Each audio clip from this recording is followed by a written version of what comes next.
తెలుగుదేశం పార్టీకి ఓటు వేసిన వారు కూడా మెడికల్ కళాశాలల ప్రైవేటీకరణ విషయంలో ప్రభుత్వాన్ని తప్పుపడుతున్నారని అనంతపురం జిల్లా వైసీపీ అధ్యక్షుడు అనంత వెంకట్రామిరెడ్డి తెలిపారు. ప్రభుత్వ మెడికల్ కాలేజీల ప్రైవేటీకరణను వ్యతిరేకిస్తూ వైఎస్ఆర్ ట్రేడ్ యూనియన్ విభాగం ఆధ్వర్యంలో కోటి సంతకాల సేకరణ కార్యక్రమం చేపట్టారు. జిల్లా కలెక్టరేట్ కార్యాలయం వద్ద ఏర్పాటు చేసిన కార్యక్రమంలో జిల్లా అధ్యక్షుడు అనంత వెంకట్రామిరెడ్డి ముఖ్య అతిథిగా హాజరయ్యారు. ప్రజలు కలెక్టరేట్కు వచ్చేవారు పీపీపీ విధానానికి వ్యతిరేకంగా సంతకాలు చేశారు. ఈ సందర్భంగా అనంత వెంకట్రామిరెడ్డి మాట్లాడుతూ లక్షల కోట్లు అప్పులు చేస్తున్న చంద్రబాబు పేదలకు వైద్యం అందించే మెడికల్ కళాశాలలకు 5,000 కోట్లు లేవని చెప్పడం పట్ల ప్రజలు ఆగ్రహం వ్యక్తం చేస్తున్నారన్నారు. ప్రభుత్వ మెడికల్ కళాశాలలు వస్తే నాటికి అనుబంధంగా బోధనాసుపత్రులు అందుబాటులోకి వస్తాయని ప్రజలకు మెరుగైన వైద్యం అందుతుందన్నారు. కానీ పీపీపీ అంటే వైద్యాన్ని కూడా కొనాల్సి వస్తుందని తెలిపారు. ప్రజలకు నష్టం కలిగేలా ప్రవర్తిస్తే చూస్తూ ఊరుకోమని కలిసికట్టుగా ప్రభుత్వం మెడలు వంచుతామని పిలుపునిచ్చారు. కోటి సంతకాల సేకరణ ఉద్యమంలో ప్రతి ఒక్కరూ భాగస్వాములు కావాలన్నారు.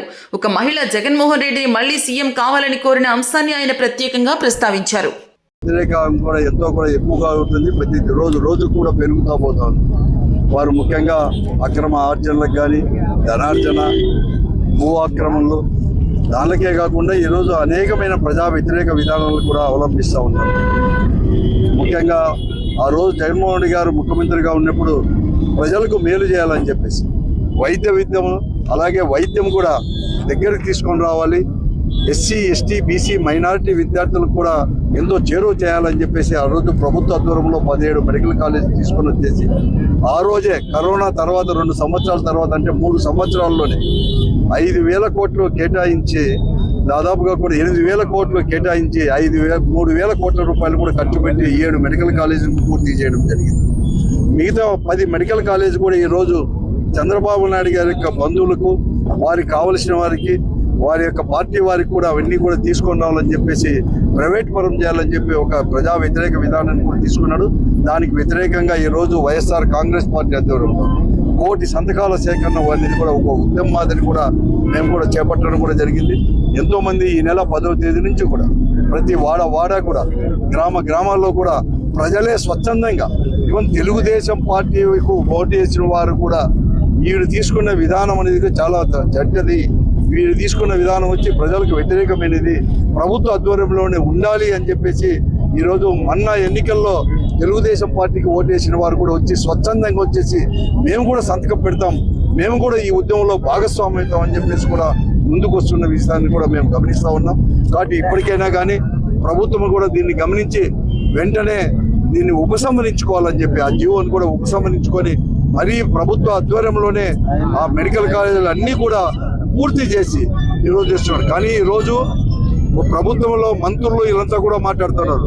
చాలా సిగ్గుచేటు కూడా కేవలం ఇంకొక 5,000 కోట్ల రూపాయలు కూడా మేము ఖర్చు పెట్టలేని పరిస్థితుల్లో ఉన్నామని చెప్పేసి ముఖ్యమంత్రి దగ్గర నుంచి ఉప ముఖ్యమంత్రి దగ్గర నుంచి అలాగే హెల్త్ మినిస్టర్ అనంతపురం జిల్లా వాసి ఉమ్మడి అనంతపురం జిల్లా వాసి ఆయన కూడా శాసనసభ్యులు రిప్రజెంటేటివ్గా ఉన్నాడు, ధర్మారాన్ని కూడా గెలిచాడు. అతను కూడా మంత్రిగా వైద్య శాఖ మంత్రిగా ఉండి మేము డబ్బు ఖర్చు పెట్టలేము 5,000 కోట్ల రూపాయలు అని చెప్పి ఈరోజు అడుగుతున్నాడు. సంవత్సరానికి 1,000 కోట్లు ఖర్చు పెట్టినా కూడా ఈ 10 మెడికల్ కాలేజ్ కూడా పూర్తి అవుతాయి. కానీ డబ్బు ఖర్చు పెట్టలేని పరిస్థితుల్లో దౌర్భాగ్యంలో ఈ ప్రభుత్వం ఉందని చెప్పి మంత్రులు ముఖ్యమంత్రి గారు చెప్తున్నా అంటే ఈరోజు ఎటువంటి పరిస్థితుల్లో లేదు. కాబట్టి ఈరోజు ఇప్పుడు ఎవరో కూడా ఒక ఆమె వచ్చేసి మేరీ ప్రేమ ఓవ్లే అని చెప్పేసి ఒక ముఖ్యమంత్రి గారికి అంటే సంతకం పెడుతూనే స్వచ్ఛందంగా రాశారు, మీ రాక కోసం మీరు ఎప్పుడప్పుడు ముఖ్యమంత్రి అవుతారు అని చెప్పి ఎదురు చూస్తున్నాము. ఈరోజు మేమంతా కూడా మాకు వ్యతిరేకంగా కూడా ఈ ప్రభుత్వం అంతా కూడా నడుచుకుంటూ ఉంది. ఈరోజు మా ఆస్తులకు కానీ ప్రాణాలకు కానీ తర్వాత మా మానానికి కానీ ఎక్కడ కానీ భద్రత లేని పరిస్థితుల్లో మేము బతుకుతా ఉన్నామని చెప్పేసి బహిరంగంగా చెప్తున్నారంటే ఒక సామాన్యమైన మహిళ కూడా చెప్తున్నారంటే ఎటువంటి పరిస్థితుల్లో ఎటువంటి దారుణమైన పరిస్థితులు ఈ రాష్ట్రంలో ఉన్నాయో కూడా అర్థం చేసుకునే పరిస్థితి కూడా ఉంది, చేసుకుంటారు. కాబట్టి ఏదేమైనా కానీ ఈరోజు అందరినీ కూడా ఈ ఉద్యమం కూడా ఇంకా ముందుకు తీసుకొని పోయి ఈ ప్రభుత్వ విధానాన్ని కూడా మార్చుకునేటట్టు కూడా మెడలు వచ్చేటట్టు కూడా చేస్తాం వైఎస్ఆర్ కాంగ్రెస్ పార్టీ ఆధ్వర్యంలో. నేను అందరినీ కూడా కోరుతా ఉన్నాను. ప్రజా సంఘాలు ఉన్నారు, మేధావులు ఉన్నారు, ఇతర రాజకీయ పార్టీలు ఉన్నారు, వ్యతిరేకంగా అయితే మాట్లాడుతున్నారు. కానీ ఈ ఉద్యమంలో భాగస్వామ్యం కావాలని చెప్పేసి ముఖ్యంగా వామపక్షాలు కానీ ప్రజా సంఘాలని అందరూ కూడా మేధావులందరూ కూడా భాగస్వాములు కావాలని చెప్పి కోరుతాం.